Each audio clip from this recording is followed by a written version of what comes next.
बच्चों, आज हम लोग डिफरेंशियल ज्योमेट्री में किसी भी इक्लूडियन मैट्रिक को निकालना सीखेंगे refer to another coordinate system. जैसे अगर मान लीजिए हम लोग को सिलेंड्रिकल कोऑर्डिनेट सिस्टम दिया गया है, स्पेरिकल कोऑर्डिनेट सिस्टम दिया गया है, तो आप जानते हैं उनके लिए मैट्रिक होती है, रिमानियन मैट्रिक होती है ds² is equal to gij dxi dxj। But अगर हमसे कहा जाए इक्लूडियन में उस काम को करो, इक्लूडियन का मतलब ds² is equal to dx1² plus dx2² plus dx3², तो हम लोग कैसे करेंगे उसको आज हम लोग समझने चल रहे हैं। तो आज का हमारा क्वेश्चन है find the Euclidean metric referred to, हम सिलेंड्रिकल ले रहे हैं, आपकी बुक में स्पेरिकल भी दिया हुआ है, सिलेंड्रिकल कोऑर्डिनेट सिस्टम। आज हम लोग इसकी स्टडी करेंगे कि सिलेंड्रिकल कोऑर्डिनेट सिस्टम के रेफरेंस में किस तरह से इक्लूडियन को फाइंड आउट करेंगे। चलिए देखा जाए, हम लोग जानते हैं कि ये हमारा क्वेश्चन है। सॉल्यूशन बहुत ध्यान से देखिएगा। Let the Euclidean metric is, Euclidean metric होती है ds² is equal to dx1 का स्क्वायर प्लस dx2 का स्क्वायर प्लस dx3 का स्क्वायर। इसको कंसीडर करते हैं इक्वेशन नंबर 1। अब आप जानते हैं कि रिमानियन मैट्रिक होती है ds² is equal to gij dxi dxj। हम लोग उससे इसकी कंपेयरिंग करेंगे। देखिए कैसे। Let the Riemannian metric is, Riemannian metric होती है ds² is equal to gij dxi dxj, जहां i और j की वैल्यू जो हम लेते हैं आपको पता है वो 1 2 3 लेते हैं। वैसे तो ये n डायमेंशन में होता है, लेकिन चूंकि डॉट डॉट डॉट n करके उतने सारे इक्वेशंस को कंपेयर करना is not possible for us, इसलिए हम इसको 1 2 3 ही केवल लेकर के चलते हैं। इसको थोड़ा सा अगर हम चेंज करके लिखें तो लिख सकते हैं ds² इज इक्वल टू, देखिए दो चीजें, सबसे पहले i और j की वैल्यू 1 1 देंगे, उसके बाद इसकी वैल्यू 2 2 देंगे, इसके बाद इसकी वैल्यू 3 3 देंगे, फिर 1 2 देंगे, 2 3 देंगे, 3 1 देंगे। आपको पता है g12 is equal to g21, g32 is equal to g23, g31 is equal to g13। Symmetric होता है, इसलिए हम इसके लिए सबसे पहले वैल्यू दे रहे हैं 1 1, g11 dx1 that is dx1 का स्क्वायर प्लस g22 dx2 का स्क्वायर प्लस g33 dx3 का square plus g12 dx1 plus g23 dx3 plus g31 dx1। इसको कंसीडर करेंगे इक्वेशन नंबर 2। कंपेयर करिए इक्वेशन नंबर 1 और 2 को। Comparing equation 1 and equation 2 comma we get, जब हम इन दोनों इक्वेशंस को कंपेयर करेंगे तो आप देखेंगे dx1² का कोफिशिएंट यहाँ पे g11 है, जबकि कोफिशिएंट यहाँ पर 1 है। ठीक यहाँ पे dx2 के स्क्वायर का कोफिशिएंट g22 है, जबकि यहाँ पर 1 है। dx3 के स्क्वायर का कोफिशिएंट यहाँ पे g33 है, यहाँ पे 1 है। आगे के टर्म्स को अगर हम कंसीडर करें तो 1 2 यहाँ है नहीं, 2 3 यहाँ है नहीं, 3 1 यहाँ है नहीं। दैट मीन्स यहाँ पे इन तीनों के कोफिशिएंट 0 रहे होंगे।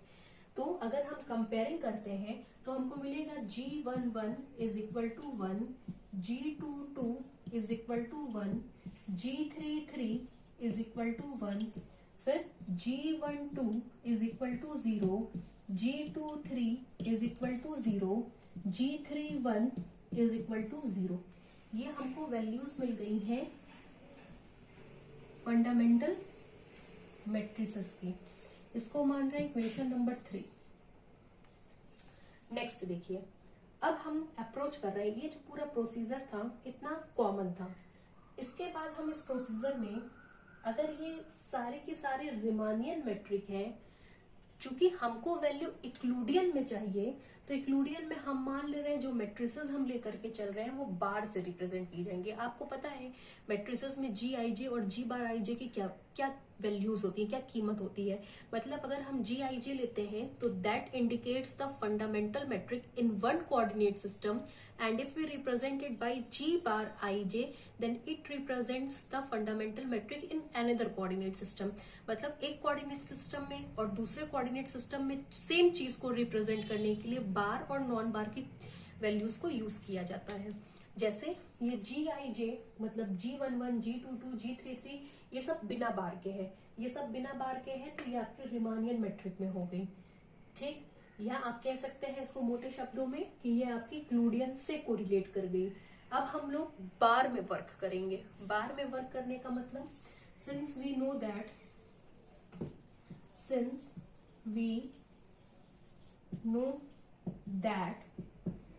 G bar I J is equal to GAB, चूंकि ये मैंने आप लोगों को सिखाया है लिखना, दो इंडिसेस है इसलिए 2 बार del x by del x लगाया जाएगा। 2 बार मैंने del x by del x लगा दिया।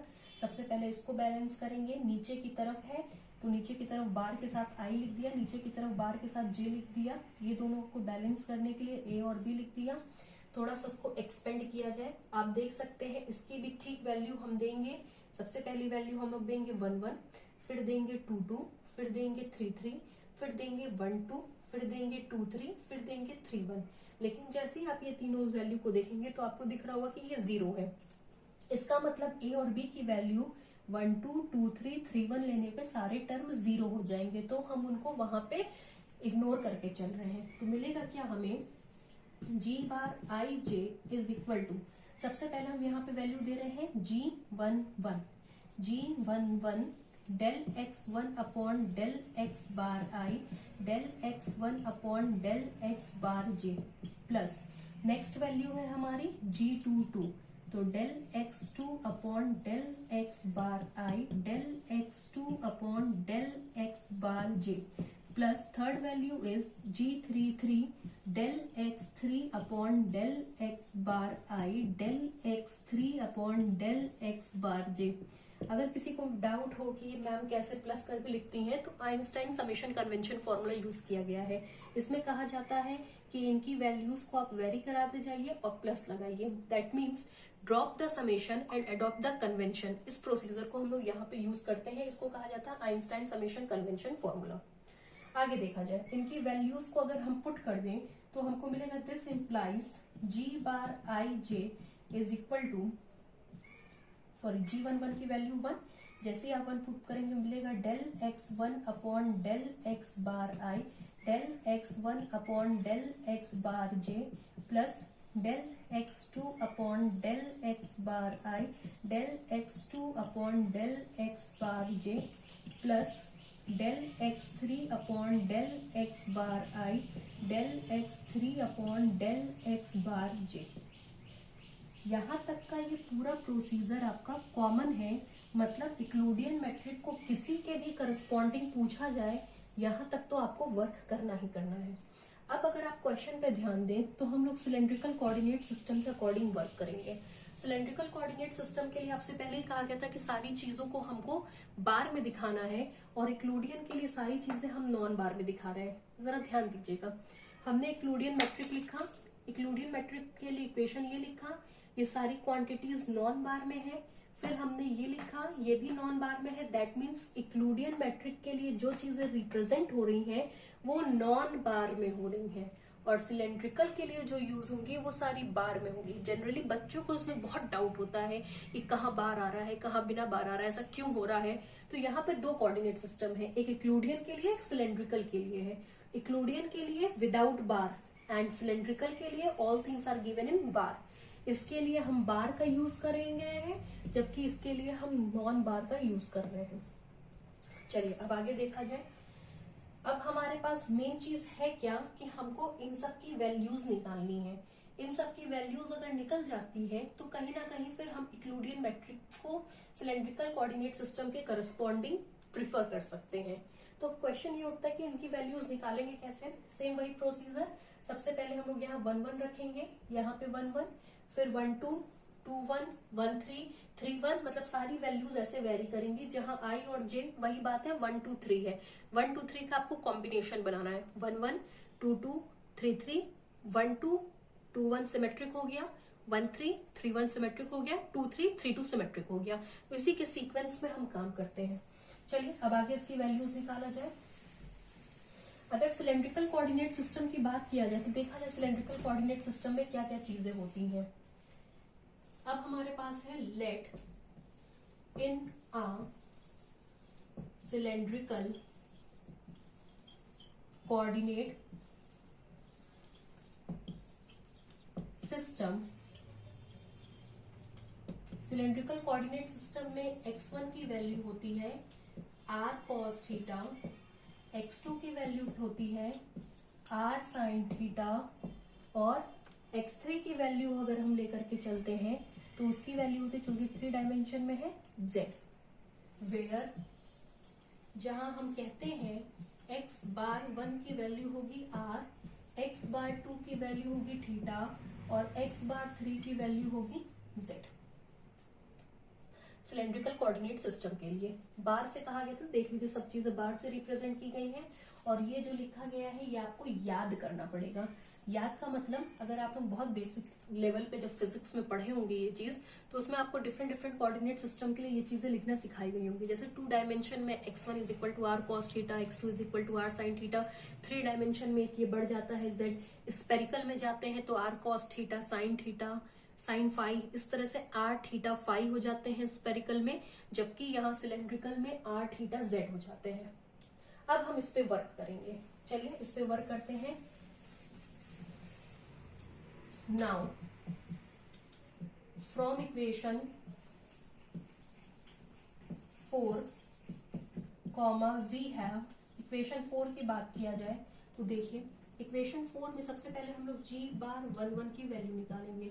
g बार 1 1 की वैल्यू निकालेंगे तो आपको मिलेगा del x1 upon del x bar 1, del x bar 1 करेंगे तो आपको मिलेगा अपॉन डेल r, फिर del x1 upon del x bar 1, del x bar 1 की वैल्यू अपॉन डेल r, इसका स्क्वायर मिल जाएगा, प्लस उसके बाद हम यहाँ पे ये 1 1 हो गया आपका, अब 2 2 रखेंगे। 2 2 जैसे ही यहाँ रखेंगे, जरा सा देखिएगा प्लीज, सॉरी, 1 1 रख रहे हैं, 1 1 हमने रख दिया तो del x1 upon del x bar 1 आएगा, x बार 1 की जगह r रखा, यहाँ पे भी r रखा, तो ये वैल्यू मिली। अब डेल x2, फिर जैसे ही यहाँ i की जगह 1 रखेंगे आएगा del x bar 1, del x bar 1 की वैल्यू फिर से r आएगी, मिलेगा del x2 upon del r का होल स्क्वायर। यहाँ पे जैसे ही रखेंगे सेम वही चीज, del x3 upon del r का होल स्क्वायर। अब इसकी वैल्यूज निकाली जाए। This implies g bar 1 1 is equal to, मैं आगे यहीं पे निकाल दे रही हूँ, del x1 upon del r। जब डेल x1 को r के रिस्पेक्ट में डिफ्रेंशिएट करेंगे तो केवल मिलेगा cos थीटा, उसका स्क्वायर है तो cos स्क्वायर थीटा, x2 को r के रिस्पेक्ट में करेंगे तो साइन थीटा, स्क्वायर है तो साइन स्क्वायर थीटा, और जब इसको r के रिस्पेक्ट में करेंगे तो है ही नहीं, 0, sine square theta plus cos square theta is equal to 1। This implies g bar 1 1 is equal to 1। ठीक, अब इसी तरीके से हम लोग g बार 2 2 की वैल्यू निकालेंगे। चलिए, now g bar 2 2 is equal to, मैं डायरेक्ट लिख रही हूँ, देखिएगा, जैसे यहाँ x बार 2 आएगा, x बार 2 की वैल्यू थीटा है, ये भी थीटा बन जाएगा, ये भी थीटा बन जाएगा, आपको मिलेगा del x1 upon del theta का whole square plus del x2 upon del theta का whole square plus del x3 upon del theta का होल स्क्वायर। कैलकुलेशंस थोड़ा सा मैं डायरेक्ट करूंगी। This implies g bar 2 2 is equal to, del x1 upon del theta की value निकालेंगे तो minus r sine theta, उसका स्क्वायर करेंगे तो r square sine square theta. Del x2 upon del theta की वैल्यू निकालेंगे तो आर कॉस थीटा, स्क्वायर करेंगे तो r square cos square theta. ये टर्म 0, कुल मिला के आपको मिलेगा आर स्क्वायर बाहर हो जाएगा, sine square theta plus cos square theta which is equal to 1। तो जी बार 2 की वैल्यू आपको मिलेगी आर स्क्वायर। नेक्स्ट है आपका जी बार 3 जी बार 3 के लिए जैसे हम लोग यहाँ डेल एक्स बार 3 डेल एक्स बार 3 पुट करेंगे, बार 3 पुट करते ही z आ जाएगा। z का मतलब है आपको मिलेगा del x1 upon del z का whole square plus del x2 upon del z का whole square plus del x3 upon del z का होल स्क्वायर। थोड़ा सा इसको भी हम लोग डायरेक्ट ही कर लेते हैं। G bar 3 is equal to del x1 upon del z, z है नहीं 0, del x2 upon del z 0, del x3 upon del z 1, मतलब जी बार 3 की वैल्यू आ गई आपके पास 1। अब हम लोग नेक्स्ट निकालेंगे जी बार 1 इसको ध्यान से देखिएगा। जैसे ही 1 पुट करेंगे आएगा del x bar 1, del x bar 1 मतलब r, तो इसकी वैल्यू आएगी del x1 upon del r into del x bar 2, del x bar 2 की value theta, del x1 upon del theta. ऐसे ही आगे इन दोनों में पुट करेंगे तो आएगा del x2 upon del r, del x2 upon del theta plus यहाँ पे del x3 upon del x bar 1, del x bar 1 की वैल्यू r मिलेगा आपको del x3 upon del r, और दूसरी value del x3 upon del x bar j, del x bar j 2 put करते ही del x bar 2 की जगह theta, मतलब del x3 upon del theta. This implies g bar 1 2 is equal to del x1 upon del r करते ही आपको यहाँ पे मिलेगा cos theta, del x1 upon del theta करते ही आपको मिलेगा माइनस r साइन थीटा, दूसरा term plus del x2 upon del r करते ही आपको मिलेगा sine theta into del x2 upon del theta, theta के रिस्पेक्ट में डिफ्रेंशिएट कर रहे हैं, r को एज अ कांस्टेंट ट्रीट कर रहे हैं, मिलेगा r cos theta plus x3 में देखिए ना r है ना थीटा है, इसकी वैल्यू 0। अगर आप देखेंगे तो ये देगा r sine theta r cos theta minus r sine theta r cos theta, cancel होकर के देगा g bar 1 2 is equal to 0। इसी की वैल्यू G21 के बराबर होती है क्योंकि फंडामेंटल मैट्रिक टेंसर सिमेट्रिक होता है। फिर अब हम वैल्यू निकालेंगे G बार 3 1 की। G बार 3 1 का मतलब 3 1, डेल x बार 3 की जगह z, डेल x बार 1 की जगह r, z और r में रिलेशन z r लिखा जाए, आएगा del x1 upon del z, del x1 upon del r plus del x2 upon del z, del x2 upon del r plus del x3 upon del z into del x3 upon del r। थोड़ा सा उसको मैं oral define करना चाहूंगी, अब तो आप use to हो चुके होंगे इसके।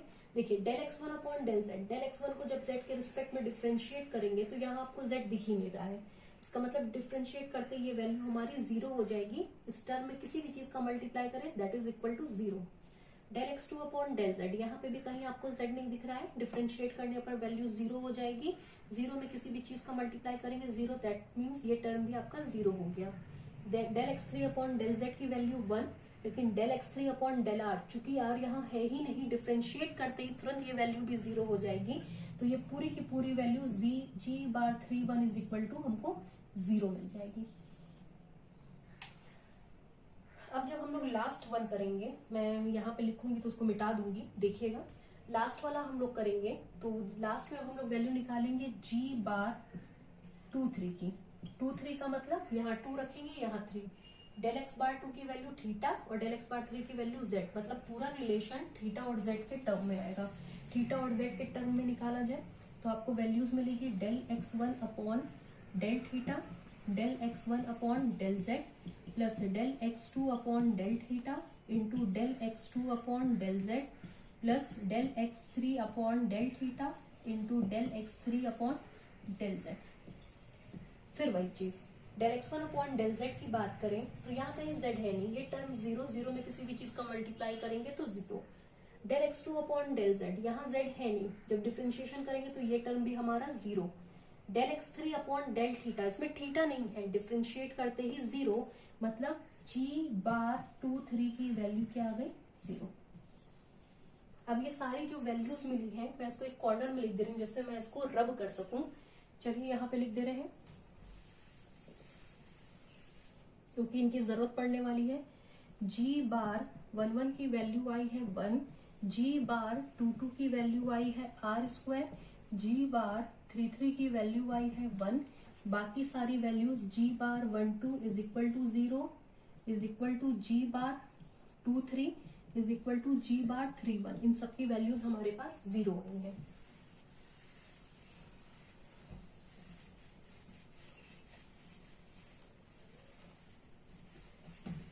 अब हम इसके लिए जब इक्वेशन लिखने चलेंगे तो देखिए इक्वेशन हमको क्या मिलेगा।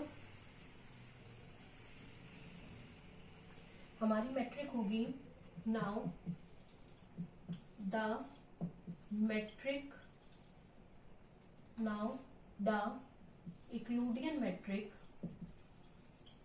now the Euclidean metric referred to cylindrical coordinate